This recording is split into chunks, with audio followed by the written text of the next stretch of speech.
बिस्मिल्लाहिर्रहमानिर्रहीम। Chapter number 16 के part 2 को हम डिस्कस कर रहे हैं। अब इसके अंदर आ गया हमारे पास इंटरस्टिशियल फ्लूइड हाइड्रोस्टैटिक प्रेशर। पहले हमने डिस्कस किया था कैपिलरी हाइड्रोस्टैटिक प्रेशर, यानी कैपिलरी के अंदर जो फ्लूइड प्रेशर था, हाइड्रोस्टैटिक प्रेशर, उसको डिस्कस किया था। अब इंटरस्टिशियल फ्लूइड के अंदर जो प्रेशर है हाइड्रोस्टैटिक प्रेशर, उसको हम डिस्कस कर रहे हैं। यहाँ पर उन्होंने लिखा है कि इसको मेजर करने के एक से ज़्यादा तरीके हैं और उनको मेजर और मुख्तलिफ तरीकों से मेजर करने से वैल्यूज़ जो हैं वो थोड़ी बहुत वेरी कर रही होती हैं, थोड़ी सी डिफरेंट आ रही होती हैं वैल्यूज़। जैसे कि मुख्तलिफ ऑर्गन्स में उन्होंने डिस्कस किया है कि वैल्यूज़ थोड़ी सी डिफर कर रही होती हैं। 3 तरीके उन्होंने यहाँ पर नेम किए हुए हैं। एक है micropipette inserted into the tissue. दूसरा तरीका है measurement of the pressure from implanted perforated capsules. और तीसरा तरीका है by the cotton wick inserted into the tissue. Cotton wick को डाल के टिश्यू के अंदर हम मेजर कर सकते हैं और परफोरेटेड कैप्सूल से हम मेजर कर सकते हैं और माइक्रोपिपेट से। यहाँ पर उन्होंने माइक्रोपिपेट के बारे में बताया है कि माइक्रोपिपेट जिस तरह से हमने पहले कैपिलरी हाइड्रोस्टैटिक प्रेशर किया था, सेम उसी तरह से है कि आप ब्लड वेसल के अंदर माइक्रोपिपेट को इंसर्ट कर देते हैं और बाहर आके बस मैनोमीटर होता है, तो आप आराम से प्रेशर को मेजर कर लेते हैं। और जो दूसरा मेथड उन्होंने परफोरेटेड कैप्सूल का मेथड था, उसके बारे में सिर्फ इतना बताया उन्होंने कि अगर हम छोटा कैप्सूल यूज़ करेंगे तो वो ज़्यादा एक्यूरेट मेजरमेंट्स करेगा। यहाँ पे जो उन्होंने बताया वो ये है कि अगर 2 सेंटीमीटर डायमीटर का कैप्सूल होगा लूज सबक्यूटेनियस टिश्यू के अंदर, तो -6 मिलीमीटर मर्करी एवरेज आएगी हमारे पास। लेकिन -2 मिलीमीटर मर्करी डिफर कर रही होगी अगर हम स्मॉलर कैप्सूल यूज़ करें, तो ज़्यादा बेहतर है अगर हम स्मॉलर कैप्सूल यूज़ करें। बाकी डिटेल कॉटन विक मेथड की, कॉटन विक इंसर्ट करके जो मेथड है उसकी, या परफोरेटेड कैप्सूल को इम्प्लांट करके जो मेथड है उसकी डिटेल नहीं बताई हुई यहाँ पे। फिर आगे हम चलते हैं interstitial fluid pressure in tightly encased tissues. Basically होता क्या है कि इंटरस्टिशियल फ्लूइड प्रेशर जो है वो ऐसे टिश्यूज के अंदर जो इर्द गिर्द से इनकेस्ड हो। मिसाल के तौर पे किडनीज हैं, उनके इर्द गिर्द एक कैप्सूल मौजूद होता है। लंग्स हैं, उनके इर्द गिर्द पेरिफेरल मेम्ब्रेन मौजूद होती है। तो उनकी जो मेम्ब्रेन्स हैं या जो ब्रेन है उसके अंदर जो आउटसाइड से ये जो मेम्ब्रेन्स प्रेशर अप्लाई कर रही होती हैं, इन प्रेशर की वजह से इंटरस्टिशियल फ्लूइड का प्रेशर थोड़ा सा इंक्रीज कर जाता है। तो सबक्यूटेनियस टिश्यू के अंदर तो एटमॉस्फेरिक प्रेशर से थोड़ा सा कम होता है प्रेशर, लेकिन ऐसे टिश्यूज के अंदर जो प्रेशर है वो एटमॉस्फेरिक प्रेशर से ज़्यादा हो जाता है, यानी कि हम कहेंगे पॉजिटिव प्रेशर होता है। तो कुछ उन्होंने एग्जाम्पल्स दी हुई हैं। अच्छा, फिर उसके बाद उन्होंने बताया कि हमारी बॉडी के अंदर जो कुछ स्पेसेस बन रही होती हैं, प्लूरा की मेम्ब्रेन्स के बीच में जो स्पेसेस बन रही हैं या जो हमारी जॉइंट्स में स्पेसेस बन रही हैं, ऐसी स्पेसेस के अंदर जो प्रेशर है वो एटमॉस्फेरिक प्रेशर से भी कम हो जाता है। तो यही चीज़ें यहाँ पर समझाने की कोशिश की हुई है कि अगर कैप्सूल है तो इंटरस्टिशियल प्रेशर ज़्यादा हो जाएगा एटमॉस्फेरिक प्रेशर से, और अगर स्पेसेस हैं बॉडी के अंदर तो जो इंटरस्टिशियल प्रेशर है वो एटमॉस्फेरिक प्रेशर से कम हो जाएगा। एग्जाम्पल दी हुई है कि इंट्राप्लूरल स्पेस जो कि लंग्स के अंदर होती है उसमें -8 मिलीमीटर मर्करी है, और जॉइंट्स एंड नर्वल स्पेसेस में -4 to -6 मिलीमीटर मर्करी है। प्रेशर, इंटरस्टिशियल प्रेशर की बात हो रही है। और एपिड्यूरल स्पेस में -4 to -6 मिलीमीटर मर्करी है। ये उन्होंने चंद एग्जांपल्स देकर समझाने की कोशिश की हुई है। अच्छा, एक और कॉन्सेप्ट है जो हम यहाँ पे डिस्कस कर रहे थे। यहाँ पे जब उन्होंने कहा कि जो इनकैप्सुलेटेड ऑर्गन्स होते हैं, पहले तो जो उसके नाम है गेट में मैं वो आपको सारे बताने लगा हूँ। Cranial vault around the brain, एक। Number 2, strong fibrous capsule around the kidney. Number 3, fibrous sheets around the muscles. और number 4, sclera around the eye. ये 4 उन्होंने नाम बताए हुए हैं। अच्छा, मैंने आपको बताया कि चूंकि इनके कैप्सूल प्रेशर अप्लाई कर रहा होता है तो इंटरस्टिशियल प्रेशर जो है वो इंक्रीज कर जाता है। एक चीज और जो नोट करने की है वो ये है कि जो pressure applied by the capsule होता है वो ज्यादा होता है और increase in the interstitial fluid कम होता है। मिसाल के तौर पे जो आपके पास ब्रेन है उसमें 10 मिलीमीटर मर्करी समझ लें प्रेशर है जो कि अप्लाई हो रहा होता है सेरिब्रोस्पाइनल फ्लूइड पे, लेकिन जो ब्रेन के अंदर इंटरस्टिशियल फ्लूइड प्रेशर होता है वो 10 मिलीमीटर मर्करी नहीं होता, बल्कि वो +4 to +6 मिलीमीटर मर्करी होता है। यानी कि प्रेशर थोड़ा सा कम होता है। और वो कम क्यों, मतलब जो increase in the interstitial pressure है वो कम होता है as compare to the pressure applied by the capsule. ऐसा क्यों होता है? Because of the lymphatic system. जो प्रेशर अप्लाई किया जा रहा है उसमें से कुछ प्रेशर जो है वो लिम्फेटिक सिस्टम के थ्रू रिलीज हो जाता है, तो जो इंटरस्टिशियल फ्लूइड का प्रेशर है वो उतना इंक्रीज नहीं होता जितना कैप्सूल प्रेस कर रहा होता है। ये चीज यहाँ पे लिखी हुई थी। आगे चलते हैं। Interstitial fluid pressure in the loose subcutaneous tissue is usually subatmospheric. यानी जैसे कि मैंने पहले डिस्कस किया कि देखो जो प्रेशर अप्लाई हो रहा है उससे कम प्रेशर होता है किसी भी टिश्यू के अंदर, तो जो सबक्यूटेनियस टिश्यू है यानी स्किन के बिल्कुल नीचे, सबकुटेनियस टिश्यू के अंदर कौन सा प्रेशर अप्लाई हो रहा है? डेफिनेटली एटमॉस्फेरिक प्रेशर अप्लाई हो रहा है। तो सबकुटेनियस टिश्यू के अंदर जो प्रेशर है वो एटमॉस्फेरिक प्रेशर से थोड़ा सा कम होता है, लेस देन एटमॉस्फेरिक प्रेशर। तो कितना होता है? -3 मिलीमीटर मर्करी। जो अप्लाइड प्रेशर से कम प्रेशर की बात की थी वही बात यहाँ पे अप्लाई हो रही है कि जो अप्लाइड प्रेशर है वो जीरो। जारी बात है, सबकुटेनियस टिश्यू पे अप्लाइड प्रेशर क्या है? एटमॉस्फेयर का जीरो। एटमॉस्फेयर का प्रेशर 0 ATM होता है ना, या 0 मिलीमीटर मर्करी होता है।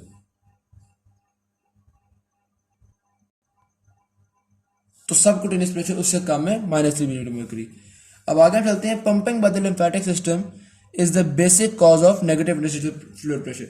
अब नेगेटिव इंटरस्टिशियल फ्लूइड प्रेशर क्यों होता है, उसकी बेसिक वजह उन्होंने बताया कि लिम्फेटिक सिस्टम की जो पंपिंग है वो है। अब यहाँ पे उन्होंने वही बात बेसिकली डिस्कस की जो मैंने आपको पहले बताया था कि लिम्फेटिक सिस्टम जो है वो नेगेटिव प्रेशर, यानी कि जो टिश्यू फ्लूइड का प्रेशर है वो थोड़ा सा नेगेटिव कर देता है। वही बात उन्होंने यहाँ पे डिस्कस की है। यहाँ पे उन्होंने लिम्फेटिक सिस्टम को स्कैवेंजर सिस्टम भी कहा है। क्यों स्कैवेंजर सिस्टम है? कि जितनी डेब्रिस है जो ब्लड से निकल आई है, या जो एक्स्ट्रा फ्लूइड ब्लड से इंटरस्टिशियल फ्लूइड में आ गया है, या जो लार्ज प्रोटीन्स ब्लड से इंटरस्टिशियल फ्लूइड में आ गई है, उन सबको लिम्फेटिक सिस्टम लेके जाएगा आपके ब्लड के पास वापस। तो इस लिम्फेटिक सिस्टम की वजह से थोड़ा सा नेगेटिव इंटरस्टिशियल फ्लूइड प्रेशर हो जाता है। आगे हम डिस्कस करते हैं। अब हमने इंटरस्टिशियल फ्लूइड का हाइड्रोस्टैटिक प्रेशर पढ़ लिया, और पार्ट 1 के अंदर हम कैपिलरी प्लाज्मा का हाइड्रोस्टैटिक प्रेशर पढ़ चुके हैं। तो तीसरा हम डिस्कस करेंगे वो प्लाज्मा का कोलॉइड ऑस्मोटिक प्रेशर है। अब बेसिकली ऑस्मोटिक प्रेशर किन, यहाँ पे जो लिखा हुआ है वो ऑस्मोटिक प्रेशर किन पार्टिकल्स की वजह से होता है? जो पार्टिकल्स परमिएबल नहीं होते, तो उनकी वजह से ऑस्मोटिक प्रेशर हम डिस्कस कर रहे होते हैं। और जाहिर सी बात है इसमें डोनन गिब्स इक्विलिब्रियम का फिनोमेना आ जाता है, तो उसमें जो पार्टिकल्स पास कर रहे होते हैं उनकी वजह से भी कुछ ना कुछ ऑस्मोटिक प्रेशर डेवलप हो रहा होता है। खैर बहरहाल यहाँ पर सिंपल जो बात उन्होंने ये की है कि ऑस्मोटिक प्रेशर जो कि कैपिलरी मेम्ब्रेन और इंटरस्टिशियल फ्लूइड, यानी कैपिलरी मेम्ब्रेन के अक्रॉस जो ऑस्मोटिक प्रेशर है उसके नाम को डिफरेंशिएट करने के लिए हम उसका नाम कोलॉइड ऑस्मोटिक प्रेशर रखते हैं। कोलॉइड ऑस्मोटिक प्रेशर क्यों रखते हैं? बेसिकली जैसे मैंने आपको बताया कि इम्परमिएबल पार्टिकल्स की वजह से ऑस्मोटिक प्रेशर होता है। यहाँ पे इम्परमिएबल पार्टिकल्स कौन से हैं? Plasma proteins. प्लाज्मा प्रोटीन्स का साइज लार्जर होता है, बहुत थोड़ी प्लाज्मा प्रोटीन्स पास कर पाती हैं ब्लड से टुवर्ड्स द इंटरस्टिशियल फ्लूइड। तो प्लाज्मा प्रोटीन्स की वजह से होता है। प्लाज्मा प्रोटीन्स किस तरह का सोल्यूशन बनाती हैं? एक तरह का कोलॉइड सोल्यूशन बनाती हैं। इस वजह से हम इसको कोलॉइड ऑस्मोटिक प्रेशर कह देते हैं। तो इसको एक नाम फर्क दिया हुआ है कोलॉइड ऑस्मोटिक प्रेशर का। आगे चलते हैं हम। अच्छा जी, यहाँ पे तो उन्होंने उसी बात को कंप्लीट किया हुआ है। फिर आगे normal values of plasma colloid osmotic pressure के बारे में उन्होंने बताया हुआ है कि जो नॉर्मल वैल्यू होती है वो 28 मिलीमीटर मर्करी होती है, जिसमें से जो 19 मिलीमीटर मर्करी है वो डिजॉल्व प्रोटीन्स की वजह से है, और बाकी जो 9 मिलीमीटर मर्करी है वो डोनन्स इफेक्ट है। तो ये 28 मिलीमीटर मर्करी वो कोलॉइड ऑस्मोटिक प्रेशर है जो आपके प्लाज्मा में, यानी कि ब्लड कैपिलरीज के अंदर मौजूद है। बाहर क्या है वो हम बाद में डिस्कस करते हैं, लेकिन अभी अंदर कितना मौजूद है? 28 मिलीमीटर मर्करी, और इसमें 19 मिलीमीटर मर्करी प्रोटीन्स की वजह से है, और डोनर इफेक्ट की वजह से 9 मिलीमीटर। डोनर इफेक्ट बेसिकली होता है कि जब अंदर प्रोटीन्स की कंसनट्रेशन ज़्यादा है तो कुछ ऐसे पार्टिकल्स जो कि मेम्ब्रेन को क्रॉस कर सकते हैं, लेकिन वो अपनी कंसनट्रेशंस को या चार्जेस को मेंटेन करने के लिए वो भी अंदर ज़्यादा कंसनट्रेशन में हैं। तो ये डोनर गिब्स इक्विलिब्रियम होता है। एक डिटेल टॉपिक है ये, हम वैसे भी यहाँ पे देख लेते हैं कि डोनर इफेक्ट की वजह से 9 मिलीमीटर मर्करी और डिजॉल्व प्रोटीन्स की वजह से 90 मिलीमीटर मर्करी। अब जो डिजॉल्व प्रोटीन्स है इसके बारे में उन्होंने डिस्कस इस पैराग्राफ के अंदर एक और चीज़ की हुई है। बेसिकली जो ऑस्मोटिक प्रेशर होता है वो मास ऑफ पार्टिकल्स या मास ऑफ प्रोटीन्स की वजह से नहीं होता, बल्कि नंबर ऑफ मॉलिक्यूल्स या नंबर ऑफ पार्टिकल्स की वजह से होता है। तो अब उन्होंने यहाँ पे आपको बताया हुआ है कि पहले तो उन्होंने बताया हुआ है कि वेट कितना कितना होता है मुख्तलिफ प्रोटीन्स का। एल्बुमिन का 69,000, ग्लोबुलेंस का 140,000, और इसी तरह 400,000 फिब्रिनोजन का। ये उन्होंने आपको वेट बताया हुआ जो प्लाज्मा के अंदर मौजूद है, molecular weight of the proteins. फिर उन्होंने बताया हुआ कि किसके मॉलिक्यूल्स कितने बड़े हैं, किसके मॉलिक्यूल्स कितने छोटे हैं। फिर नंबर ऑफ मॉलिक्यूल्स की बेस पे उन्होंने बताया है कि ये जो 28 मिलीमीटर मर्करी में से 19 मिलीमीटर मर्करी प्रोटीन्स ने डेवलप किया हुआ था, इस 19 मिलीमीटर मर्करी का 80% जो कोलॉइड ऑस्मोटिक प्रेशर है वो एल्बुमिन मेंटेन करती हैं और 20% colloid osmotic pressure globulins maintain करती हैं और फिब्रिनोजन नेग्लिजिबल मेंटेन कर रही है क्योंकि फिब्रिनोजन के नंबर ऑफ पार्टिकल्स बहुत थोड़े हैं। तो यहाँ पे हमने डिस्कस कर लिया colloid osmotic pressure of the plasma. इसके बाद आता है colloid osmotic pressure of the interstitial fluid. इस पैराग्राफ के अंदर बेसिकली वो ये बता रहे हैं कि हमारे पास जो कंसंट्रेशंस हैं उसके बारे में कि ऑल्दो जो आपकी कैपिलरीज पोर होते हैं वो थोड़े छोटे होते हैं as compare to the plasma protein, उसके बावजूद कुछ जगहों पे ऐसा नहीं होता, तो कुछ प्लाज्मा प्रोटीन्स जो हैं वो पास कर पाती हैं आपके कैपिलरी वॉल्स के थ्रू। तो कुछ ना कुछ प्रोटीन्स इंटरस्टिशियल फ्लूइड में भी मौजूद होती हैं।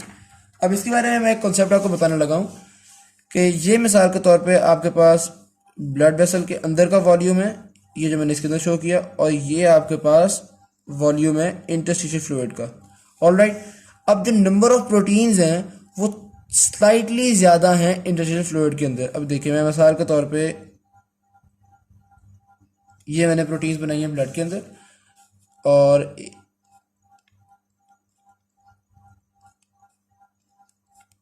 ऑलराइट, तो नंबर ऑफ प्रोटीन्स देखेंगे तो वो ये मैंने आपको इंटरस्टिशियल फ्लूइड है और ये ब्लड है, तो नंबर ऑफ प्रोटीन्स स्लाइटली ज़्यादा है इंटरस्टिशियल फ्लूइड में, लेकिन इंटरस्टिशियल फ्लूइड का जो वॉल्यूम है वो ब्लड से 4 टाइम्स ज़्यादा होता है। तो कंसंट्रेशन देखी जाएगी तो इंटरस्टिशियल फ्लूइड की ब्लड से कम है। ब्लड की कंसंट्रेशन की 40% कंसंट्रेशन इंटरस्टिशियल फ्लूइड के अंदर होती है। ये कॉन्सेप्ट है जिन्होंने यहाँ पे आपको दिया हुआ है। उसके बाद आता है exchange of fluid volume through the capillary membrane. अब इसके अंदर वो बेसिकली ये बता रहे हैं कि हमने चारों फैक्टर्स को डिस्कस कर लिया है। इंटरस्टिशियल फ्लूइड में colloid osmotic pressure, interstitial fluid का हाइड्रोस्टैटिक प्रेशर, और इसी तरह से कोलॉइड ऑस्मोटिक प्रेशर और hydrostatic pressure of the blood vessel. तो उन सारों को डिस्कस करके फिर हम जो इवेल्युएट करते हैं वो ये करते हैं कि जो कैपिलरीज का आर्टीरियल एंड है वहाँ पे फ्लूइड फिल्टर करके इंटरस्टिशियल फ्लूइड में जाता है, और जो कैपिलरीज का वेनस एंड है वहाँ से फ्लूइड जो है वो रीअब्जॉर्ब होकर वापस ब्लड वेसल्स के अंदर आता है। तो ये चीज़ हमने ये नोटिस की है क्योंकि जो प्रेशर है वो बहुत वेरी कर रहा होता है दोनों साइड पे, arterial end of the capillaries और venous end of the capillaries पे। Arterial end of the capillaries में कैपिलरी के अंदर प्रेशर ज़्यादा होता है इसलिए फ्लूइड बाहर आ रहा है, और दूसरे एंड पे कैपिलरी के अंदर प्रेशर थोड़ा कम होता है इसलिए फ्लूइड वापस कैपिलरी के अंदर जाता है। तो इस तरह से एक एक्सचेंज होता है। तो net filtration pressure 13 millimetre mercury होता है जो कि आउटवर्ड मूव करना चाह रहा है। हम अगर देखते हैं टोटल इनवर्ड फोर्स कितनी है, ये पहले हम आर्टीरियल एंड को डिस्कस कर रहे हैं। आर्टीरियल एंड पे टोटल आउटवर्ड फोर्स कितनी है 41, टोटल इनवर्ड फोर्स कितनी है 28, तो नेट आउटवर्ड फोर्स कितनी हो गई 13। तो 13 मिलीमीटर मर्करी नेट प्रेशर है outwards at the arterial and. अब अगर हम वेनस एंड को डिस्कस करते हैं उसमें हम इनवर्ड फोर्स आउटवर्ड फोर्स को देख के हम देखते हैं कि नेट इनवर्ड फोर्स है 7, आर्टीरियल एंड पे नेट आउटवर्ड फोर्स है 13 मिलीमीटर मर्करी, और वेनस एंड पे नेट इनवर्ड फोर्स है 7 मिलीमीटर मर्करी। तो यानी कि ऑलमोस्ट इनवर्ड फोर्स जो वो हाफ है, तो फिर तो जितना फ्लूइड जाए उससे हाफ फ्लूइड वापस आए, लेकिन ऐसा नहीं है। क्यों? वेनस एंड पे कैपिलरीज की जो परमेबिलिटी है वो ज़्यादा होती है, तो इस थोड़े प्रेशर डिफरेंस के बावजूद जो वापस आने वाला ब्लड है उस वो थोड़ा सा इंक्रीज हो जाता है। तो यानी कि है तो टोटल इनवर्ड प्रेशर हाफ, लेकिन रीअब्जॉर्ब होने वाला फ्लूइड हाफ नहीं होता, बल्कि जितना फ्लूइड फिल्टर आउट हुआ था, यानी कि जितना फ्लूइड ब्लड वेसल से बाहर आया था उसका 9/10 फ्लूइड रीअब्जॉर्ब हो जाता है, उसका 9/10 फ्लूइड रीअब्जॉर्ब हो जाता है, और 1/10 फ्लूइड जो है वो एक्स्ट्रा चला जाता है ब्लड इंटरस्टिशियल फ्लूइड के अंदर, जो कि लिम्फेटिक सिस्टम के थ्रू वापस आता है। तो ये कॉन्सेप्ट डिस्कस कर लिया। फिर स्टार्लिंग इक्विलिब्रियम क्या होता है? स्टार्लिंग इक्विलिब्रियम बेसिकली यही कहना चाहता है कि जो अमाउंट ऑफ फ्लूइड है जो आर्टीरियल एंड से कैपिलरी से बाहर निकल रहा है वो that is almost equal to the amount of fluid reabsorbed in the at the venous end. तो ये ऑलमोस्ट इक्वल है। तो मैंने जिस तरह से आपको बताया कि बहुत थोड़ा 1/10 जो है वो बाहर रह जाता है। अच्छा, अब जितना फ्लूइड जो 1/10 फ्लूइड था जो कि एक्स्ट्रा बाहर रह गया, जिसने लिम्फेटिक सिस्टम के थ्रू वापस आना है, उसको हम कहते हैं नेट फिल्ट्रेशन, उसको कहते हैं नेट फिल्ट्रेशन। मिसाल के तौर पे मिसाल दे रहा हूं, अगर आर्टीरियल एंड पे 10 litres of blood 10 litres of fluid जो है वो कैपिलरी से बाहर आया, और 9 लीटर ऑफ फ्लूइड जो है वो वापस रीअब्जॉर्ब हो गया वेनस एंड में कैपिलरीज के अंदर, तो हम कहेंगे कि 1 लीटर नेट फिल्ट्रेशन है, यानी 1 लीटर जो है वो इंटरस्टिशियल फ्लूइड के अंदर रह गया। अब ये जो डिफरेंस है, the difference between the outward force and the inward force, ठीक है ना, ये डिफरेंस ऑलमोस्ट 0.3 मिलीमीटर मर्करी है, यानी 0.3 मिलीमीटर मर्करी बाहर की तरफ जाने की टेंडेंसी है। इतने प्रेशर की वजह से ऑलमोस्ट 2 ml फ्लूइड जो है वो इंटरस्टिशियल फ्लूइड में जा रहा होता है एवरी मिनट, 2 ml जा रहा होता है एवरी मिनट। अब एक चीज हम नोटिस करें कि 0.3 मिलीमीटर मर्करी की वजह से 2 ml एक्स्ट्रा जा रहा है बाहर पर मिनट, क्योंकि 0.3 मिलीमीटर नेट आउटवर्ड फोर्स ज्यादा है। ऑल राइट, अगर हम परमेबिलिटी को इंक्रीज कर दें तो परमेबिलिटी को इंक्रीज करने से इतने ही प्रेशर से ज्यादा ब्लड भी बाहर जा सकता है, ज्यादा भी हो सकती है नेट फिल्ट्रेशन। तो इसको मेजर करने के लिए हमारे पास एक और वैल्यू है जिसको हम कहते हैं capillary filtration coefficient. Capillary filtration coefficient क्या होता है बेसिकली, कि हर मिलीमीटर मर्करी पे कितना वॉल्यूम ऑफ ब्लड बाहर जा रहा है या कितना वॉल्यूम ऑफ ब्लड एक्सचेंज हो रहा है। अच्छा, ये जो कैपिलरी फिल्ट्रेशन कोएफिशिएंट है ये बॉडी के डिफरेंट पार्ट्स के अंदर वेरी कर सकता है। इसका यूनिट ऑफ बेसिकली क्या होगा, अच्छा यहाँ पे उन्होंने लिखा हुआ है फिल्ट्रेशन पर मिनट पर मिलीमीटर मर्करी पर 100 ग्राम्स ऑफ टिश्यू। ये डिफरेंट पार्ट्स ऑफ टिश्यू के लिए है।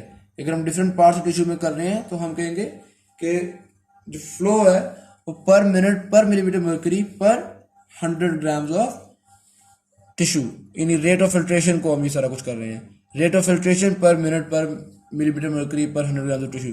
अच्छा, इसके बाद उन्होंने आपको मुख्तलिफ बॉडी के पार्ट्स के जो कैपिलरी फिल्ट्रेशन कोएफिशिएंट है उसके बारे में बताया है। कैपिलरी फिल्ट्रेशन कोएफिशिएंट ब्रेन के अंदर और मसल्स के अंदर बहुत थोड़ा होता है, फिर निस्बतन ज़्यादा होता है सबक्यूटेनियस टिश्यू के अंदर, और इंटेस्टाइन्स के अंदर काफ़ी ज़्यादा होता है, और extremely large in the liver and the glomerulus of kidney.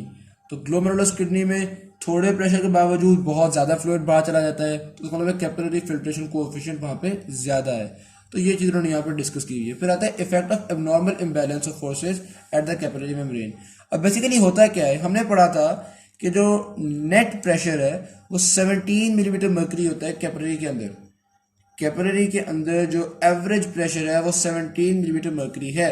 17 millimetre mercury के होते हुए जो नेट आउटवर्ड फोर्स थी हमने यहाँ पे देखी थी 0.3 मिलीमीटर मर्करी थी।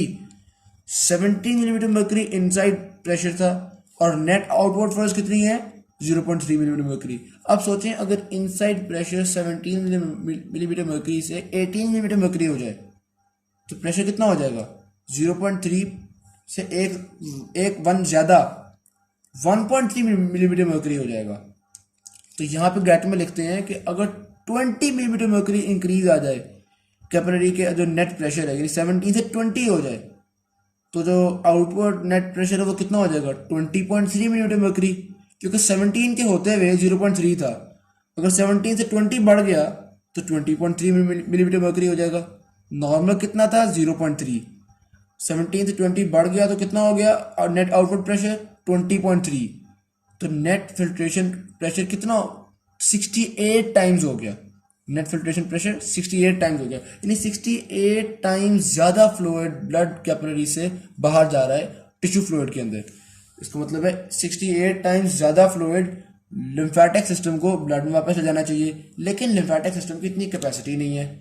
लिम्फेटिक सिस्टम नॉर्मल से 2 to 5 टाइम्स ज़्यादा फ्लूइड को ले जा सकता है ब्लड के अंदर वापस, तो 2 to 5 टाइम्स को तो वो ले जाएगा, लेकिन अगर 68 टाइम्स ज़्यादा फ्लूइड आ रहा है तो क्या होगा, टिश्यू इंटरस्टिशियल स्पेसेस के अंदर ज़्यादा फ्लूइड रहना शुरू हो जाएगा और इसकी वजह से एडिमा हो जाएगा, स्वेलिंग हो जाएगी। अच्छा, इसका ऑपोजिट भी हो सकता है, अगर कैपिलरी का प्रेशर 17 से कम हो गया है तो रिजल्टेंटली क्या होगा, फ्लूइड इंटरस्टिशियल फ्लूइड से वापस कैपिलरी के अंदर जाना शुरू हो जाएगा और वो भी एक एडिमा कॉज करेगा। तो ये खैर उन्होंने आगे बताया है। फिर हम स्टार्ट करते हैं लिम्फेटिक सिस्टम। अच्छा, यहाँ पे वो कहते हैं कि लिम्फेटिक सिस्टम का रोल बहुत अहम है, क्योंकि कुछ ऐसी प्रोटीन्स होती हैं जो ब्लड कैपिलरी से निकल के इंटरस्टिशियल फ्लूइड में चली तो जाती हैं, लेकिन वो प्रोटीन्स जो कि लार्ज साइज की होती हैं वो वापस ब्लड कैपिलरी के अंदर नहीं जा सकती। तो उस वक्त हमारे पास लिम्फेटिक सिस्टम काम आता है। लिम्फेटिक सिस्टम ऐसी प्रोटीन्स को ब्लड सर्कुलेशन के अंदर ले जाता है। फिर उसके बाद वो कहते हैं कि लिम्फेटिक सिस्टम आपके बॉडी के ऑलमोस्ट सारे ऑर्गन्स के अंदर, सारे टिश्यूज के अंदर मौजूद होता है, कुछ के अंदर उस तरह से मौजूद नहीं होता, जिसकी एग्जांपल उन्होंने दी है superficial portions of the skin, skin के जो बहुत ऊपर वाले पोर्शन है वो, CNS यानी सेंट्रल नर्वस सिस्टम, और endomysium of the muscles and the bones. इनके अंदर लिम्फेटिक सिस्टम की लिम्फेटिक डक्ट्स वगैरह नहीं होती, लेकिन इनके अंदर भी माइन्यूट इंटरस्टिशियल चैनल जरूर होते हैं। माइन्यूट इंटरस्टिशियल चैनल्स होते हैं जिनके थ्रू जो इंटरस्टिशियल फ्लूइड है वो वापस लिम्फेटिक वेसल्स में किसी मतलब करीबी किसी लिम्फेटिक वेसल्स में जा सकते हैं। ये जो माइन्यूट इंटरस्टिशियल चैनल्स हैं इनको हम प्री लिम्फेटिक्स कहते हैं। इनको हम क्या कहते हैं? Pre lymphatics. ये उन जगहों पे होती है जहां पे प्रॉपर लिम्फेटिक सिस्टम नहीं होता। ऑलराइट, अब इनमें जो हमने एग्जांपल्स की सेंट्रल नर्वस सिस्टम पे डिस्कस किया था, इनमें से जो ब्रेन है उनके अंदर जैसे मिसाल के तौर पे सेरिब्रोस्पाइनल फ्लूइड के थ्रू जो आपके पास आया होता है एक्स्ट्रा फ्लूइड, वो सेरिब्रोस्पाइनल फ्लूइड के थ्रू ब्लड के अंदर जाता है, क्योंकि लिम्फ यहाँ पे मौजूद नहीं होता, तो लिम्फ के थ्रू नहीं जा सकता बल्कि सेरिब्रोस्पाइनल फ्लूइड के थ्रू जा रहा होता है। अब लिम्फेटिक सिस्टम की थोड़ी सी डिस्ट्रीब्यूशन यहाँ पे बताई हुई है कि आपके पास एक बेसिकली थोरेसिक डक्ट होती है। सारा जो लिम्फ है वो बॉडी से जमा होकर थोरेसिक डक्ट के अंदर जा रहा होता है और फिर वहां से आपके पास वेन्स के अंदर के अंदर जा रहा होता है। तो ये मैंने आपको ये एक बॉडी की मैंने एग्जांपल से बनाई है। इसमें मैंने बॉडी को 3 पार्ट्स में डिवाइड किया है। Number 1 is the lower part, और अपर पार्ट को डिवाइड किया मैंने, ये आपकी राइट और ये आपका लेफ्ट। अपर पार्ट को राइट और लेफ्ट साइड में डिवाइड कर दिया। तो सारा लोअर पार्ट का लिम्फ और अपर पार्ट में हम कहेंगे left arm, left side of the head and few part of the chest, ये सारा लिम्फ जाएगा हमारे पास थोरेसिक डक्ट में। ये सारा लिम्फ जाएगा थोरेसिक डक्ट और थोरेसिक डक्ट से वेनस ब्लड में। और जो राइट आर्म है, right portion of the head है और some part of the chest यानी right part of the chest, ये आपके पास जाएगा राइट लिम्फ डक्ट में। और राइट लिम्फ डक्ट के थ्रू ये आपके पास सब राइट सबक्लेवियन वेन में और ब्लड के अंदर जाएगा। तो ये थोड़ी सी इन्होंने डिस्ट्रीब्यूशन आपको बताई हुई थी लिम्फेटिक सिस्टम की बॉडी के अंदर। उसके बाद हम अगले पेज पे आते हैं, terminal lymphatic capillaries and their permeability. अब टर्मिनल लिम्फेटिक कैपिलरीज की जो परमेबिलिटी है वो बहुत स्पेशल चीज है। उसके बारे में बेसिकली जो हम चीज देखेंगे वो क्या है कि हमने एक कॉन्सेप्ट है कि जो लार्जर प्रोटीन्स हैं, हमने कहा था जो ऐसी प्रोटीन्स हो जो वापस ब्लड कैपिलरी के अंदर नहीं जा पाती, वो प्रोटीन्स लिम्फेटिक सिस्टम के थ्रू ब्लड में चली जाती हैं। लिम्फेटिक सिस्टम के थ्रू ऐसी बड़ी प्रोटीन्स किस तरह जाती हैं, इसके लिए ये एग्जांपल हम देखेंगे। यहाँ पे उन्होंने शो किया हुआ है डायग्राम में कि जो एंडोथीलियल सेल्स हैं वो थोड़े से ओवरलैप हो रहे हैं, बल्कि मैं आपको एक डायग्राम यहाँ बना कर दिखाता हूँ। ये एक एंडोथीलियम सेल है और ये एक और एंडोथीलियम सेल है।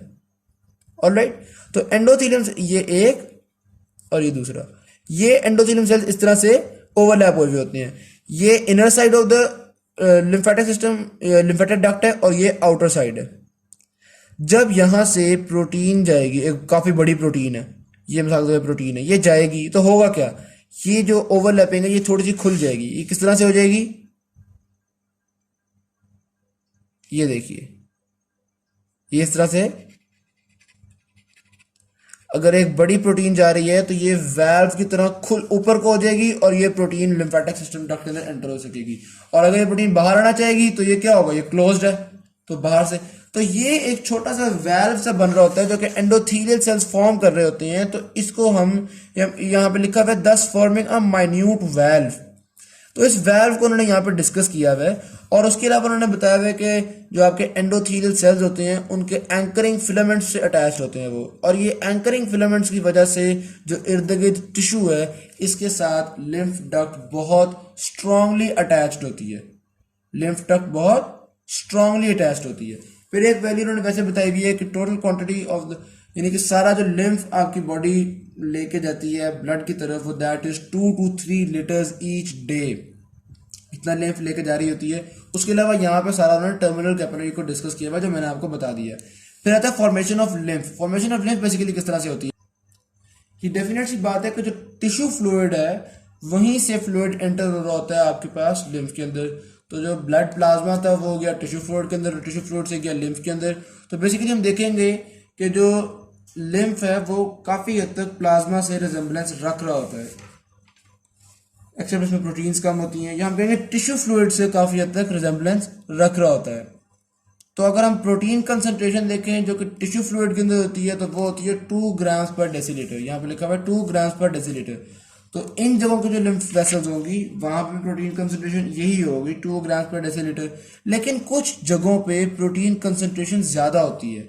जो इंटरस्टिशियल फ्लूइड है, जो टिश्यू फ्लूइड है, उसकी प्रोटीन कंसंट्रेशन ज़्यादा होती है। मोस्ट ऑफ द टिश्यूज में तो 2 ग्राम पर डेसीलीटर होती है, लेकिन इंटेस्टाइन्स में 3 to 4 ग्राम पर डेसीलीटर होती है। थोरेसिक डक्ट में 3 to 5 ग्राम पर डेसीलीटर होती है, और लिवर के अंदर 6 ग्राम पर डेसीलीटर होती है। तो अगर हम देखें थोरेसिक डक्ट बेसिकली एक तरह से एवरेज होगी। एवरेज किस तरह से होगी, इसकी भी मैं आपको एग्जांपल देता हूँ। मिसाल के तौर पे ये लिम्फेटिक है, इसके अंदर 2 ग्राम पर डेसीलीटर है, ये मोस्ट ऑफ द टिश्यू से आ रही है। और ये है, इसके अंदर 6 ग्राम पर डेसीलीटर है। ये है, इसके अंदर इसी तरह से इंटेस्टाइन है, 3 ग्राम पर डेसीलीटर है। तो ये सारे आ गए थोरेसिक डक्ट के अंदर। अब थोरेसिक डक्ट के अंदर 2 भी नहीं होगी, 3, इन सब की एक तरह से एवरेज होगी। वो एवरेज क्या है, 3 to 5 ग्राम पर डेसीलीटर। तो थोरेसिक डक्ट के अंदर एवरेज होती है और वो ऑलमोस्ट 3 to 5 ग्राम पर डेसीलीटर होती है। इसी तरह लिम्फेटिक सिस्टम का एक बहुत अहम रोल जो हमने डाइजेस्टिव सिस्टम के अंदर विलाय होता है, वो बेसिकली लिम्फेटिक सिस्टम होता है। तो जो फैटी मील होती है, उसके बाद जो फैट्स होते हैं जो कि ब्लड कैपिलरीज के अंदर नहीं एंटर हो पा रहे होते, वो विलाय में एंटर होते हैं, वो लिम्फ में एंटर होते हैं, और लिम्फेटिक सिस्टम से वो फिर ब्लड के अंदर चले जाते हैं। तो फैट्स की रीअब्जॉर्प्शन में भी लिम्फेटिक सिस्टम का एक बहुत मेजर रोल है। यहाँ पे लिखा हुआ है कि एक फैटी मील के बाद समटाइम्स जो थोरेसिक डक्ट में लिम्फ है वो 1 to 2% भी फैट पे कंसिस्ट कर रहा होता है। फिर इसके अलावा हमारी डाइट में से कुछ बैक्टीरिया भी हो सकते हैं कि लिम्फेटिक सिस्टम के अंदर एंटर हो जाएं। ये बैक्टीरिया लिम्फ नोड्स पर जाके किल कर जाते हैं। तो ये भी बहुत सिंपल चीज़ है, इस बारे में भी कुछ ऐसी कॉम्प्लेक्सिटी नहीं है। तो ये मुख्तलिफ जगह पे कि लिम्फ फॉर्म किस तरह से होता है, उसके अंदर कौन कौन सी चीज़ें आती हैं, इंटरस्टिशियल फ्लूइड आता है, प्रोटीन की या कंसंट्रेशन आ रही होती है, इसको हमने डिस्कस कर लिया, यही यहाँ पे लिखा हुआ था। फिर आता है रेट ऑफ लिम्फ फ्लो। ये बेसिकली स्पीड कितनी होती है, 120 मिलीलीटर्स पर आवर स्पीड होती है। और अगर हम इसको देखें तो 2 to 3 लीटर्स पर डे, जैसा कि पहले ही बताया कि 2 to 3 litres per day lymph blood के अंदर जा रहा होता है। तो इसको अगर हम स्पीड देखेंगे तो 120 मिलीलीटर्स पर आवर आ रहा होगा। फिर आता है effect of interstitial fluid pressure on the lymph flow. Interstitial fluid के अंदर ये डायग्राम देखिएगा। मिसाल के तौर पे ये जो रेड कलर से मैंने शो किया हुआ है, ये रेड कलर का इंटरस्टिशियल फ्लूइड है, और ये जो ब्लैक कलर की है ये लिम्फेटिक वेसल है। अगर इंटरस्टिशियल फ्लूइड के अंदर प्रेशर इंक्रीज करेगा तो लिम्फेटिक सिस्टम, ये जो आपके पास लिम्फेटिक डक्ट है, इसके अंदर ज़्यादा फ्लूइड जाएगा और लिम्फ फ्लो भी इंक्रीज कर जाएगा। जैसे मैंने यहाँ पे शो किया, प्रेशर इंक्रीज कर गया तो लिम्फ फ्लो भी इंक्रीज कर गया। अब इस ग्राफ के अंदर हम देखते हैं कि एक्स एक्सिस के ऊपर हमारे पास pressure of the tissue fluid आ रहा है और वाई एक्सिस के अंदर हमारे पास लिम्फ फ्लो आ रहा है। प्रेशर को हम जब इंक्रीज, जो नॉर्मल है वो कितना है, -6 मिसाल के तौर पे। अगर नॉर्मल से भी टिश्यू प्रेशर कम हो गया है तो जो लिम्फ फ्लो है वो ऑलमोस्ट 0 हो जाएगा। और जैसे जैसे हम टिश्यू फ्लूइड के प्रेशर को बढ़ाते जाएंगे लिम्फ फ्लो बढ़ता जाएगा, क्योंकि देखिए प्रेशर बढ़ रहा है तो लिम्फ में ज़्यादा प्रेशर आना शुरू हो गया। लेकिन एक सर्टेन लेवल तक जाके, यानी कि प्रेशर को बढ़ाते बढ़ाते हम 0 तक ले गए, और जब हम ऑलमोस्ट 1 से 2 मिलीमीटर मर्करी पे लेके जाते हैं, जब टिश्यू फ्लूइड का प्रेशर इतना ज़्यादा हो जाएगा उस वक्त फिर लिम्फेटिक सिस्टम का प्रेशर मजीद नहीं बढ़ेगा। उसकी क्या वजह है, ये बेसिकली होता है इस तरह से है कि जैसे जैसे प्रेशर इंक्रीज कर रहा है तो लिम्फेटिक सिस्टम के अंदर बढ़ता चला जा रहा है और लिम्फ फ्लो बढ़ता चला जा रहा है, लेकिन एक हद तक। उसके बाद जब मजीद टिश्यू फ्लूइड इंक्रीज करेगा तो लिम्फेटिक सिस्टम को भी वो स्क्वीज करना शुरू कर देगा। वो इतना इंक्रीज देगा, वो लिम्फेटिक सिस्टम को भी स्क्वीज करना शुरू कर देगा। तो उससे ज्यादा फिर लिम्फेटिक सिस्टम मजीद लिम्फ को नहीं ले जा सकेगा। इर्द गिर्द प्रेशर बढ़ता जा रहा है तो लिम्फेटिक सिस्टम ज़्यादा से ज़्यादा लेकर जाता जा रहा है, लेकिन एक हद तक लिम्फेटिक सिस्टम ने मजीद ले जाने की कोशिश की, मजीद खुलने की कोशिश की। अब जो लिम्फेटिक डक्ट है वो मजीद एक्सपैंड करना चाह रही है, लेकिन इर्द गिर्द से प्रेशर इतना इंक्रीज हो गया है कि वो उसको अब मजीद एक्सपैंड नहीं होने दे रही। तो इस सूरत हाल में फिर टिश्यू फ्लूइड का प्रेशर और से और बढ़ता जाएगा, तो लिम्फेटिक्स जो लिम्फ फ्लो है वो मजीद इंक्रीज नहीं करेगा। ये चीज़ हमने इस ग्राफ से देखी, तो हम कहेंगे एक तरह का एक प्लेटो फॉर्म हो जाता है। तो यही चीज़ उन्होंने यहाँ पे डिस्कस की है और यहाँ तक उन्होंने इसी चीज़ को बताया है। अच्छा, एक और चीज़ उन्होंने बताई कि जैसे कि हमने देखा कि टिश्यू फ्लूइड बढ़ने से लिम्फेटिक फ्लो बढ़ गया, तो जितनी भी चीजें टिश्यू फ्लूइड को बढ़ाएंगी उन सारी चीजों से लिम्फेटिक फ्लो बढ़ेगा। कौन कौन सी चीजें बढ़ाती हैं, ये 4 चीजें लिखी है, मैं उनको नेम कर रहा हूँ। Elevated capillary hydrostatic pressure, capillaries के अंदर हाइड्रोस्टैटिक प्रेशर ज़्यादा होगा तो टिश्यू में ज़्यादा फ्लूइड आएगा, और टिश्यू में ज़्यादा फ्लूइड आएगा तो कैपिलरीज में ज़्यादा फ्लूइड जाएगा, सॉरी टिश्यू में ज़्यादा फ्लूइड आएगा तो लिम्फ फ्लो इंक्रीज कर जाएगा। इसी तरह decrease plasma colloid osmotic pressure, plasma के अंदर अगर कोलॉइड ऑस्मोटिक प्रेशर कम हो जाएगा तो उससे भी जारी बात है टिश्यू फ्लूइड का प्रेशर इंक्रीज करेगा और लिम्फ फ्लो इंक्रीज कर जाएगा। Increase interstitial fluid colloid, interstitial fluid का कोलॉइड ऑस्मोटिक प्रेशर अगर इंक्रीज कर गया तो जारी सी बात है इंक्रीज कोलॉइड ऑस्मोटिक प्रेशर ज्यादा फ्लूइड को कैपिलरी से इंटरस्टिशियल फ्लूइड में लाएगा, इंटरस्टिशियल फ्लूइड में ज्यादा प्रेशर हो जाएगा तो आपके पास लिम्फ फ्लो इंक्रीज हो जाएगा। और इसी तरह increase permeability of the capillaries, capillaries की परमेबिलिटी ज्यादा हो गई तो ज्यादा फ्लूइड इंटरस्टिशियल फ्लूइड में आएगा और उससे भी डेफिनेट सी बात है कि लिम्फ फ्लो इंक्रीज हो जाएगा। तो यहाँ पर उन्होंने इसी चीज को डिस्कस किया हुआ है कि जो टिश्यू प्रेशर है उसको इंक्रीज करने से जो लिम्फ फ्लो है वो इंक्रीज होता है। उसके बाद लिम्फेटिक पंप का जिक्र होता है। लिम्फेटिक पंप बेसिकली क्या होता है कि जो आपके लिम्फेटिक वेसल्स हैं उनके अंदर जब प्रेशर इंक्रीज करना शुरू करता है, जब वॉल्यूम इंक्रीज करना शुरू करता है, जब वो एक्सपैंड करती हैं, जब लिम्फ उनके अंदर आ रहा है वो एक्सपैंड कर रही है, तो ऐसी सूरत हाल के अंदर जो स्मूथ मसल्स है उस जगह के वो खुद ही कॉन्ट्रैक्ट कर जाते हैं। स्मूथ मसल के कॉन्ट्रैक्ट करने से लिम्फ आगे फ्लो कर जाता है। तो इसको भी मैं आपको एक डायग्राम से शो करता हूँ। बेसिकली ये एक लिम्फेटिक वेसल है और इसके अंदर ये मुख्तलिफ वाल्व्स लगे हुए हैं, ठीक है। इस सेगमेंट में मिसाल के तौर पे फ्लूइड ज्यादा हो गया तो इस सेगमेंट के जो स्मूथ मसल लोग हैं वो कॉन्ट्रैक्ट करेंगे और फ्लूइड को यहाँ तो वाल्व लगा है, पीछे तो जा नहीं सकता, फ्लूइड आगे चला जाएगा। जब आगे जाएगा उस सेगमेंट में भी ऐसा ऐसा प्रेशर बढ़ गया भाई, उस सेगमेंट के भी स्मूथ मसल्स कॉन्ट्रैक्ट करेंगे, फ्लूइड को मजीद आगे भेज देंगे। इसी तरह करते करते फ्लूइड जो है वो थोरेसिक डक्ट तक पहुंच जाता है। तो इस चीज को यहाँ पर डिस्कस किया है। ये एक तरह के ऑटोमेटिक पंप्स होते हैं, लिम्फेटिक पंप होते हैं आपकी लार्जर वेसल्स के अंदर। जो बिल्कुल टर्मिनल लिम्फेटिक वेसल्स हैं या लिम्फेटिक कैपिलरीज जिनको हम कह सकते हैं, उनके अंदर तो स्मूथ मसल्स है ही नहीं। तो जो थोड़ी सी लार्जर वेसल्स हैं उनके अंदर हम इस फिनोमेना को डिस्कस करेंगे। तो ये यहाँ तक उन्होंने इस चीज को डिस्कस किया बता। फिर उन्होंने कहा कि जो लिम्फेटिक वेसल्स हैं उनके इर्द गिर्द जो ऑर्गन होते हैं वो भी कॉज कर सकते हैं आपकी जो लिम्फ फ्लो है। एक तो लिम्फ फ्लो किस तरह कॉज होगा, जो ब्लड जो वेसल्स की स्मूथ मसल्स हैं उनके कॉन्ट्रैक्शन से। दूसरा, अगर सराउंडिंग स्केलेटल मसल्स कॉन्ट्रैक्ट करते हैं वो हेल्प कर सकते हैं लिम्फ के फ्लो को। इसी तरह बॉडी पार्ट्स की मूवमेंट्स वो हेल्प कर सकती है लिम्फ के फ्लो को। पास से कोई आर्टरी गुजर रही है, उस आर्टरी के अंदर जो पल्सेशंस हैं वो हेल्प कर सकती है लिम्फ फ्लो को।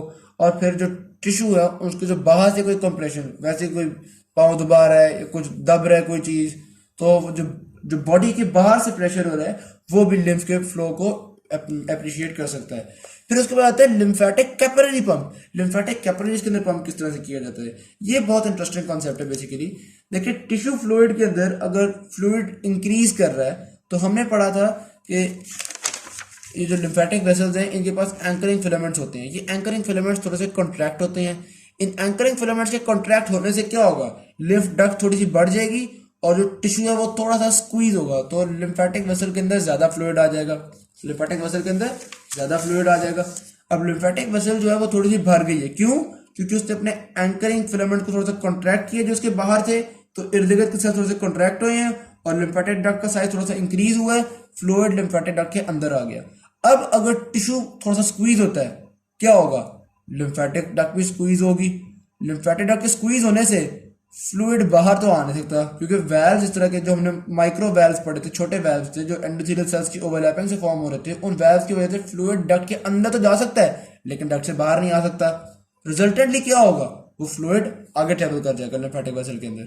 तो ये लिम्फेटिक कैपिलरी का पंप इस तरह से फॉर्म होता है। तो हमने ये चीज डिटरमिन की कि जो लिम्फ फ्लो है वो दो चीजों पर डिपेंड कर रहा होता है, एक तो लिम्फेटिक पंप्स के ऊपर और दूसरा इंटरस्टिशियल फ्लूइड के प्रेशर के ऊपर डिपेंड कर रहा होता है। ये चीज यहाँ पे लिखी हुई है। फिर लिम्फेटिक सिस्टम में की रोल प्ले कर रहा होता है आपके पास बहुत ही चीजों में, कंसंट्रेशन ऑफ प्रोटीन में, वॉल्यूम में और प्रेशर में ऑफ द इंटरस्टिशियल फ्लूइड। ये किस तरह से कर रहा होता है ये देखिएगा। ये ब्लू कलर से ब्लड वेसल शो की हुई है, रेड कलर से टिश्यू फ्लूइड है और ये ब्लैक कलर की लिम्फेटिक कैपिलरी है। अगर ब्लड वेसल से कुछ ज्यादा प्रोटीन्स बाहर आ गई, थोड़ी सी ज्यादा प्रोटीन्स बाहर ट्रेवल कर गई, तो बाहर प्रोटीन की कंसंट्रेशन इंक्रीज कर जाएगी। ये देखें, प्रोटीन्स की कंसंट्रेशन मैंने शो किया कि बाहर इंक्रीज कर गई। अगर प्रोटीन की कंसंट्रेशन बाहर इंक्रीज कर गई तो रिजल्टेंटली क्या होगा, जाहिर बात है प्रोटीन कंसंट्रेशन बाहर ज़्यादा है तो लेसर कंसंट्रेशन से मोर कंसंट्रेशन की तरफ फ्लूइड आएगा, तो यानी कि टिश्यू फ्लूइड की तरफ फ्लूइड भी ज़्यादा आना शुरू हो जाएगा। तो ये मैंने दिखाया टिश्यू फ्लूइड का वॉल्यूम भी बढ़ गया। यहाँ पे क्या हुआ, osmotic pressure of the tissue fluid increase कर गया। पहले प्रोटीन कंसंट्रेशन इंक्रीज हुई, फिर ऑस्मोटिक प्रेशर इंक्रीज हुआ, फिर क्या हो गया, जब फ्लूइड आया तो क्या हो गया, वॉल्यूम इंक्रीज हो गया। ये जो वॉल्यूम इंक्रीज होगा, यहाँ पे फ्लूइड बहुत ज़्यादा हो गया है तो इंटरस्टिशियल फ्लूइड का हाइड्रोस्टैटिक प्रेशर इंक्रीज हो जाएगा।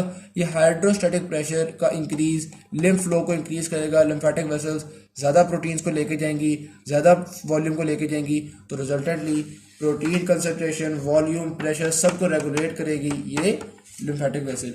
ये चीज़ इस पूरे पैराग्राफ में डिस्कस की हुई है उन्होंने। फिर उसके बाद हम आते हैं significance of negative interstitial pressure. तो ये बहुत इंपॉर्टेंट इंटरेस्टिंग चीज़ है कि आपके ज़्यादातर बॉडी की जो टिश्यूज़ हैं उनको कनेक्टिव टिश्यूज़ ने होल्ड किया हुआ होता है, कनेक्टिव टिश्यू ने उनको ग्रिप दी हुई होती है। लेकिन कुछ जगह होती है जहाँ पे कनेक्टिव टिश्यू नहीं होता, जिस तरह के कुछ जगहों की स्किन है वहाँ पे कनेक्टिव टिश्यू उस तरह से नहीं होता, तो वहाँ पे जो नेगेटिव इंटरस्टिशियल फ्लूइड है ये एक ग्रिप दे रहा होता है, ये एक पार्शियल वैक्यूम फॉर्म कर रहा होता है, उस वैक्यूम की वजह से एक ग्रिप बन रही होती है। एक पार्शियल, अगर आप कुछ चीज़ों को वैक्यूम में सस्पेंड मतलब कुछ चीज़ों के बीच में वैक्यूम कर दें तो वो चीज़ें आपस में चिपक जाएंगी ना, डेफिनेट सी बात है। अगर मैं एक शॉपिंग बैग के अंदर हवा भी है और 2-3 बॉल्स भी डाले हुए हैं, अगर मैं हवा को निकाल दूंगा तो वो बॉल्स डेफिनेटली आपस में ज्वाइन कर जाएंगे, तो एक तरह से ग्रिप प्रोवाइड हो जाएगी। तो और अगर ये नेगेटिव प्रेशर ख़त्म हो जाए तो उस जगह पे स्वेलिंग हो जाती है, एडेमा हो जाता है। इसके बाद हम चैप्टर नंबर 36 की समरी को डिस्कस करेंगे, सॉरी चैप्टर नंबर 16 की समरी को डिस्कस करेंगे। हमने पहले डिस्कस किया था कि एंटायर बॉडी के अंदर कैपिलरीज जो है वो 10 बिलियन होती हैं, जो कि 500 to 700 square metre surface area बना रही होती हैं। उसको हमने डिस्कस किया था कि जो आर्टेरियोल्स होती हैं वो हाईली मस्कुलर होती हैं और मेटा आर्टेरियोल्स के अंदर स्मूथ मसल्स इंसर्कल कर रहे होते हैं थोड़े थोड़े गैप्स के बाद। और फिर हमने डिस्कस किया था कि प्री कैपिलरी स्फिंक्टर्स जो होते हैं वो कैपिलरी से पहले होते हैं, फिर वेन्स के अंदर वीक मसल्स होते हैं, इसको भी डिस्कस किया था। फिर लोकल ब्लड कंट्रोल जो होता है वो due to the close contact of with the metarterioles और प्री कैपिलरी स्फिंक्टर, ये चीज़ें लोकल ब्लड कंट्रोल को हेल्प करती हैं। फिर हमने पढ़ा था कि थिन बेस में मेन होती है सिंगल लेयर सेल्स, कैपिलरी के जो सिंगल लेयर सेल्स हैं उनकी आउटसाइड पे थिन बेस पे मेम्ब्रेन होती है। फिर जो इंटरसेलुलर क्लेफ्ट थे कैपिलरीज के एंडोथेलियल सेल्स के बीच में, जो इंटरसेलुलर क्लेफ्ट थे जो कि वाटर सॉल्युबल पार्टिकल्स की ट्रांसपोर्ट में हेल्प कर रहे थे, उनको हमने स्लिट पोर्स का नाम दिया था। और फिर कैव्यूल आए थे हमारे पास जो कि कैव्यूलन प्रोटीन से बन रहे थे। कैव्यूलन प्रोटीन क्या थी, ओलिगोमर्स थे। किस चीज़ से बने हुए थे, कोलेस्ट्रॉल, सॉरी कैव्यूलन प्रोटीन के ओलिगोमर्स से हमारे पास कैव्यूला बन रहे थे, और कैव्यूलन प्रोटीन कोलेस्ट्रॉल और स्फिंगोलिपिड से बनी हुई थी। तो इस चीज़ को हमने डिस्कस किया था। फिर वेसिकुलर चैनल्स किसको कहते हैं, जो अगर कैव्यूला दोनों साइड से कंबाइन कर जाए तो वो एक चैनल फॉर्म कर देते हैं, उसको हमने वेसिकुलर चैनल कहा था। फिर कैव्यूलाई ट्रांससाइटोसिस में हेल्प करते हैं, यानी एक तरफ से एंडोसाइटोसिस और दूसरी तरफ से एक्सोसाइटोसिस करवा के ट्रांससाइटोसिस में हेल्प करते हैं। फिर हमने पढ़ा था कि जो ब्रेन में कैपिलरीज होती हैं उनके एंडोथेलियल सेल्स के दरमियान टाइट जंक्शन होते हैं। लिवर की जो कैपिलरीज होती हैं उनके इंटरसेलुलर क्लेफ्ट्स बहुत वाइड ओपन होते हैं, तो ये चीज़ें भी डिफर कर रही होती हैं। जो ग्लोमेरुलर कैपिलरीज होती हैं उनके पास उन कैपिलरीज के अंदर फेनिस्ट्रे मौजूद होते हैं, जो कि ओवल विंडोज होती हैं ताकि बहुत ज़्यादा आपके पास मौजूद हो परमेबिलिटी। इसी तरह गैस्ट्रोइंटेस्टिनल ट्रैक्ट की जो कैपिलरीज होती हैं उनके जो पोर है उनका साइज इंटरमीडिएट होता है between liver and muscles. Liver में बहुत बड़ा साइज होता है इंटरसेलुलर क्लेफ्ट का, मसल में बहुत छोटा होता है, और गैस्ट्रोइंटेस्टिनल ट्रैक्ट में दरमियान में होता है इंटरमीडिएट साइज।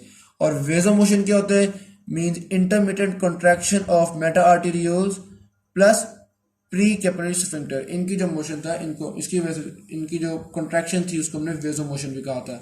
फिर concentration of oxygen largely regulate vasomotion, vasomotion को कंसंट्रेशन ऑफ ऑक्सीजन रेगुलेट कर रही थी। Average rate of blood flow causes average capillary pressure और average rate of transfer of substances, तो इन चीज़ों को भी रेगुलेट किया जा रहा था।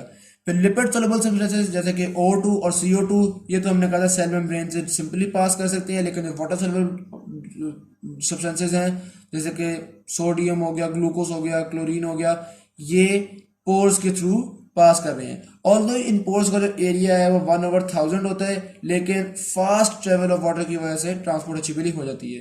परमेबिलिटी तो पोर डिपेंड ऑन डायमीटर, किसी पोर में से परमेबिलिटी किसी पे डिपेंड कर रही होती है, डायमीटर ऑफ द पार्टिकल पे। डायमीटर बड़ा होगा तो परमेबिलिटी कम, डायमीटर छोटा होगा तो परमेबिलिटी ज़्यादा। फिर हमने पढ़ा था कि permeability of liver capillary is high. फिर कैपिलरीज की भी परमेबिलिटी डिपेंड कर रही होती है पोर के साइज पे। तो लिवर की जो कैपिलरीज होती है उनकी परमेबिलिटी बहुत ट्रिमेंडस होती है क्योंकि न्यूट्रिएंट्स की ट्रांसपोर्ट होनी होती है यहाँ पे।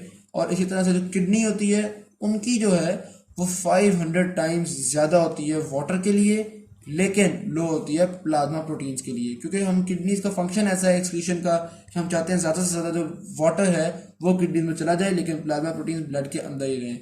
तो इसलिए उसकी परमेबिलिटी इस तरह की होती है।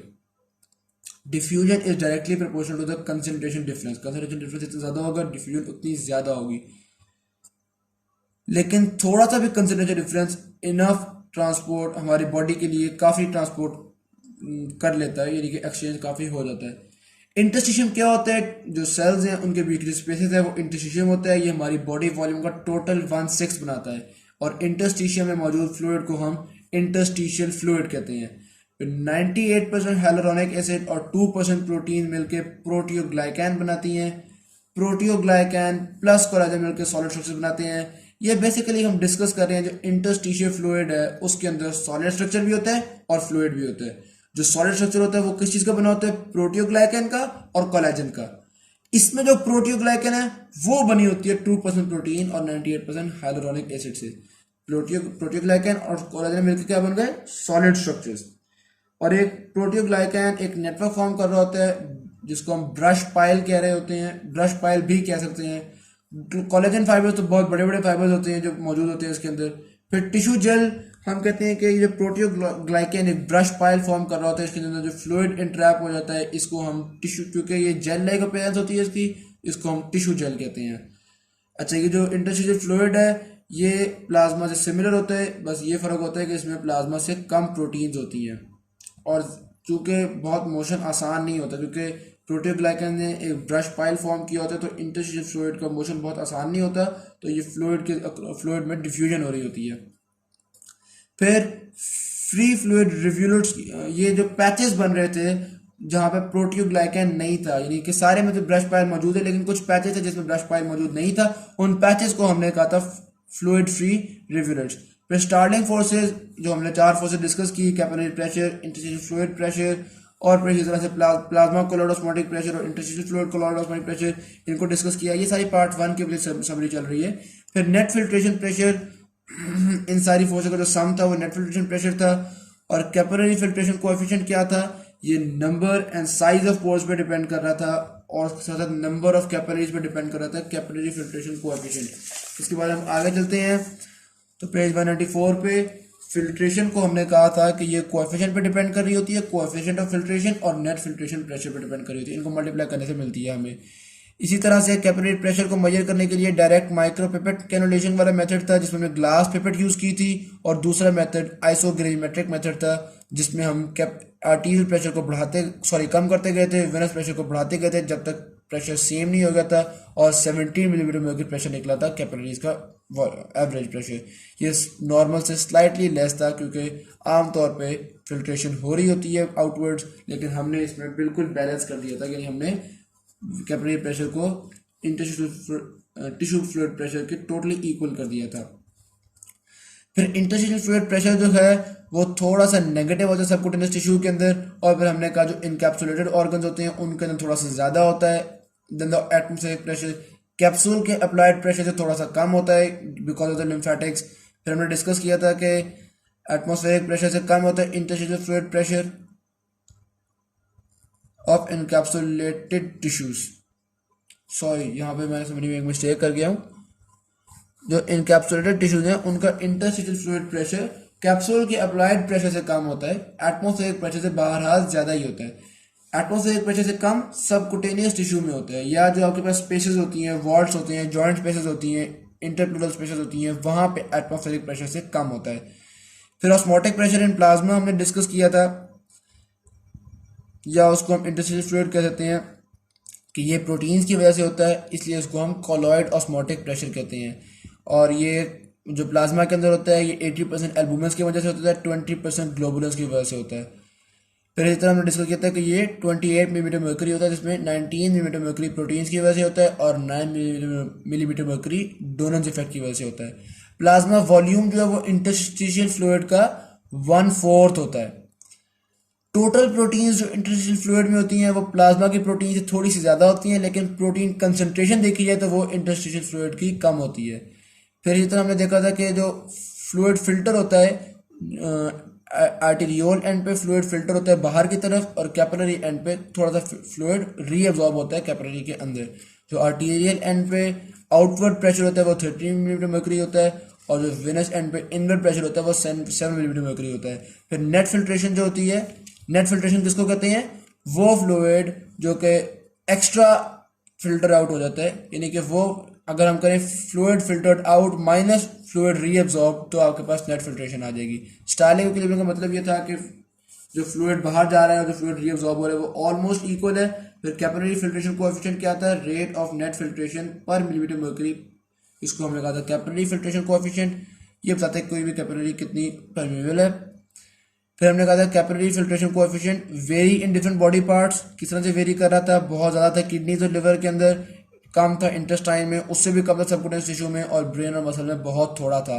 फिर इंक्रीज मीन कैपिलरी प्रेशर, हमने कहा था कि ये एडिमा कॉज कर देगा क्योंकि बाहर ज़्यादा फ्लूइड चला जाएगा, और डिक्रीज की सूरत में भी रीअब्सॉर्ब ज़्यादा फ्लूइड हो जाएगा। फिर lymphatics carry extra fluid and proteins which can, lymphatics का बहुत अहम रोल था कि ये एक्स्ट्रा फ्लूइड और प्रोटीन्स को रीअब्सॉर्ब कर रहे थे। फिर प्री लिम्फेटिक्स, हमने कहा था लिम्फेटिक सिस्टम सारी बॉडी के अंदर होता है, कुछ ऑर्गन्स में जहाँ पे नहीं होता वहाँ पे माइन्यूट इंटरस्टिशियल चैनल्स होते हैं जिनको हम प्री लिम्फेटिक्स कहते हैं।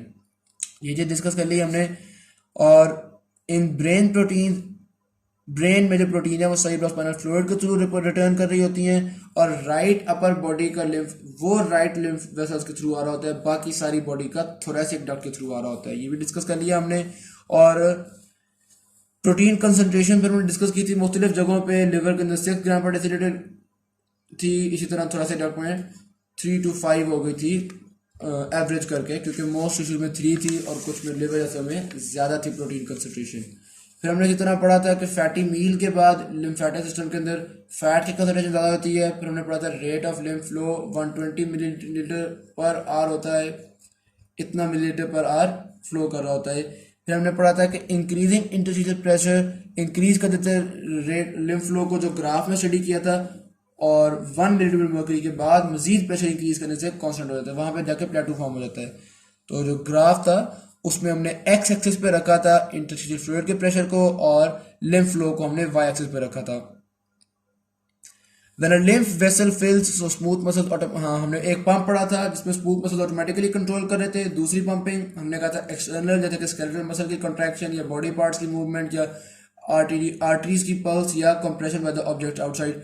और फिर तीसरा हमने पढ़ा था कि जो टर्मिनल वेसल्स होती हैं वो भी पंप कर रही होती हैं, उसका मैकेनिज्म स्टडी कर चुके हैं हम।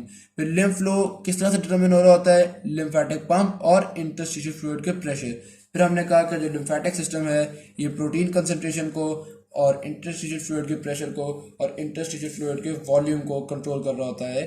Thank you very much.